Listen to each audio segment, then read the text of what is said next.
আমরা এখন দেখব সময় নির্ণয় করতে হয় কেমনে। তো বার্ষিক শতকরা বার্ষিক সুদের হার দেওয়া থাকবে, আমাদের আসল দেওয়া থাকবে, সুদ দেওয়া থাকবে, কিন্তু কত বছরে সেই সুদটা হয়েছে সেই বছরটা আমাদের বের করতে হবে। তো এখানে লেখা আছে শতকরা বার্ষিক 5 টাকা হার সুদে, মানে সুদে কত বছরে আমাদের এটা বের করতে হবে। কত বছরে 175 টাকা, মানে আসল, এটা হচ্ছে আসল টাকার সুদ, এটা হচ্ছে সুদ, এত টাকা হবে। তো সুদ হচ্ছে 87.50 টাকা, মানে হচ্ছে 175/2 টাকা। এটাকে আমরা যদি সিম্পলিফাই করি, সহজভাবে নিয়ে আসি, 175/2 টাকা হবে। কেমনে হবে? 87.50 নিচে হচ্ছে, এটাকে যদি দশমিক সরাই দেই তাহলে 100, এইটাকে 10 কেটে গেল,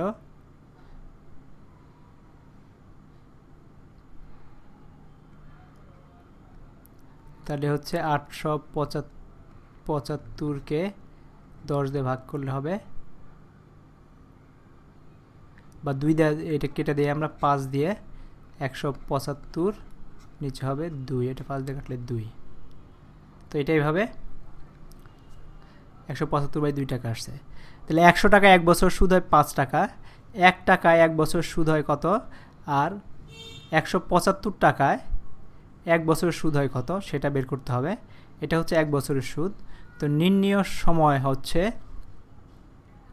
আমাদের এত টাকা, সুদ হচ্ছে এত টাকা, তো এটা হচ্ছে এত, একে ভাগ করতে হবে আমাদের যে সুদটা হচ্ছে সেই সুদটা দিয়ে, তাহলে আমরা বছর পেয়ে যাব। বা আমরা বলতে পারি 35/4 টাকা সুদ হয় 1 বছরে, 1 টাকায় কত, তার মানে 4/35 হবে, ইন্টু 1 হবে 1/35। তাহলে এই এত টাকা সুদ হয় কত কত ইয়েতে, এই 175 যেটা বের করলাম, এত টাকা কত দিনে সুদ হবে, তার মানে 175/2, তাহলে এটা গুণন হবে, গুণন হওয়াতে যেটা হবে 4 গুণন 1 গুণন 175, নিচে হচ্ছে 35 গুণন 2।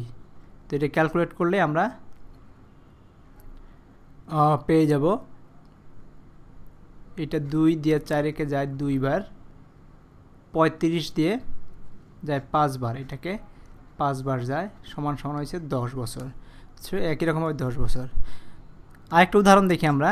শতকরা বার্ষিক 6 টাকা হার সুদে কত বছরে 450 টাকা সুদে আসলে এত টাকা হবে। এটা হচ্ছে আসল, আর এটা হচ্ছে সুদে আসল। তো এখান থেকে সুদ বের করে নিতে পারি, এখান থেকে এটা বিয়োগ করলে আমাদের সুদের পরিমাণ বেরিয়ে আসবে। সেটাতে সুদ হচ্ছে 558 টাকা বিয়োগ 450 টাকা, 108 টাকা। তো 100 টাকা 1 বছর সুদ হয় 6 টাকা, সুদের হার দেওয়া আছে। 1 টাকা 1 বছর সুদ কত হয়, 450 টাকা 1 বছর সুদ কত হয়, সেটা 27 টাকা। তো নির্ণীয় সময় হচ্ছে এই সময়টাকে, যে সুদটা আছে সেই সুদটাকে এই সুদ দ্বারা ভাগ করলে আমাদের বছর বেরিয়ে আসবে, কারণ এই সূত্র হচ্ছে 1 বছরের সুদ, আর এটা হয়েছে কত বছর সেটা আমরা এটাকে এটাতে ভাগ করলেই বেরিয়ে আসবে। তার মানে সময় সমান সমান হচ্ছে 100 গুণন সুদ, নিচে হচ্ছে হার গুণন আসল, সুদের হার গুণন আসল। তার মানে আমরা যদি লিখি এইখানে 100 গুণন সুদ হচ্ছে কত, 108 টাকা, 108 টাকা,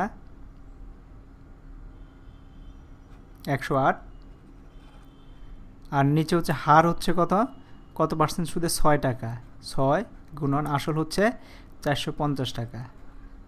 তো এইটাকে আমরা কাটাকাটি করলেই 50 দেখা যাবে, এটাকে এখানে হবে 9, এখানে হবে 2, এইটা দেওয়া যাবে 3,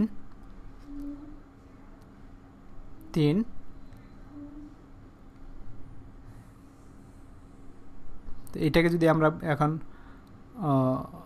3 দিয়ে কাটি, আমরা 3 দিয়ে যদি কাটি, তার মানে হচ্ছে 3 যায় 10-এর মধ্যে 3 বার, 3 থেকে 9, 18-এর মধ্যে যায় 3 দুগুণে 6, আবার 9 দেখে এটা দেয়, এটা যাবে 4 বার, তার মানে হচ্ছে 4 বছর। তো আমরা এই ফর্মুলার মাধ্যমেও এটা বের করতে পারি, বা এরকমভাবেও সময় নির্ণয় করতে পারি।